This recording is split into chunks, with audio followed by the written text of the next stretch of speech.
আমার প্রিয় দর্শক শ্রোতা, আসসালামু আলাইকুম। আপনাদেরকে ভোরের আলো ইউটিউব চ্যানেলে স্বাগতম। আজকের নিউজের শিরোনাম হচ্ছে, এবার কেন্দ্রীয় নয় স্ব শিক্ষা বোর্ডে প্রকাশ হবে এসএসসির ফল। প্রিয় দর্শক শ্রোতা, ভোরের আলো সম্পূর্ণ একটি শিক্ষা বিষয়ক চ্যানেল। প্রতিদিনের তথ্য নির্ভর ও বিশ্বস্ত শিক্ষা সংক্রান্ত নিউজ পেতে চ্যানেলটি সাবস্ক্রাইব করুন। নিউজটি ভালো লাগলে লাইক, কমেন্ট, শেয়ার করুন। সাথে থাকুন, শেষ পর্যন্ত দেখুন। বিস্তারিত নিউজে বলা হয়েছে, 2025 খ্রিস্টাব্দের মাধ্যমিক স্কুল সার্টিফিকেট এসএসসি পরীক্ষার ফল প্রকাশিত হবে আগামীকাল বৃহস্পতিবার 10 জুলাই। আগে কেন্দ্রীয়ভাবে পরীক্ষার ফল ঘোষণা করা হলেও এবার প্রত্যেক শিক্ষা বোর্ড থেকে আলাদাভাবে ফল প্রকাশ করা হবে। ওই দিন দুপুর 2টায় ফল প্রকাশ করা হবে বলে জানিয়েছে ঢাকা শিক্ষা বোর্ডের দায়িত্বশীল এক কর্মকর্তা।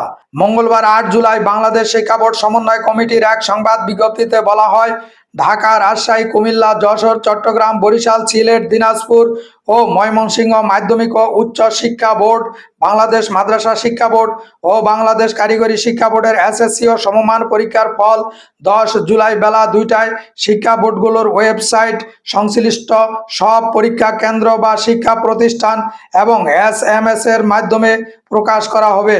সংশ্লিষ্ট সব পরীক্ষা কেন্দ্র বা শিক্ষা প্রতিষ্ঠানকে ওয়েবসাইটের মাধ্যমে ফল সংগ্রহ করতে হবে। আর পরীক্ষার্থীরা শিক্ষা বোর্ডগুলোর ওয়েবসাইট এবং সংশ্লিষ্ট বোর্ডের ওয়েবসাইটের মাধ্যমে ফলাফল সংগ্রহ করতে পারবে। এছাড়া নির্ধারিত শর্টকোড 16222 এসএমএস এর মাধ্যমে ফল পাওয়া যাবে। শিক্ষা মন্ত্রণালয় পত্রিকায় ফলাফল পাওয়া যাবে না। ফল প্রকাশের পর ফল পুনঃনিরীক্ষণের সময়ও জানিয়েছে আন্তঃশিক্ষা বোর্ড। 11 থেকে 17 জুলাই পর্যন্ত এর জন্য আবেদন নেওয়া হবে। আবেদন পদ্ধতি শিক্ষা বোর্ডগুলোর ওয়েবসাইট এবং টেলিটক বাংলাদেশের দেওয়া বিজ্ঞপ্তির মাধ্যমে জানা যাবে। গত 10 এপ্রিল 2025 খ্রিস্টাব্দের এসএসসি ও সমমানের পরীক্ষা শুরু হয়েছিল। এবারের এসএসসি ও সমমানের পরীক্ষায় নিয়মিত অনিয়মিত মিলিয়ে মোট পরীক্ষার্থী ছিল 19,28,970 জন। 2024 খ্রিস্টাব্দের তুলনায় এবার প্রায় 1 লাখ পরীক্ষার্থী কম ছিল। তবে এবছর অনুপস্থিত পরীক্ষার্থী বেশি ছিল।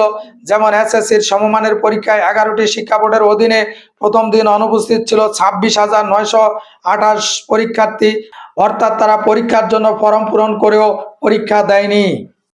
আমি আপনাদের সাথে নিউজটি শেয়ার করলাম। নিউজটি ভালো লাগলে লাইক, কমেন্ট, শেয়ার করুন।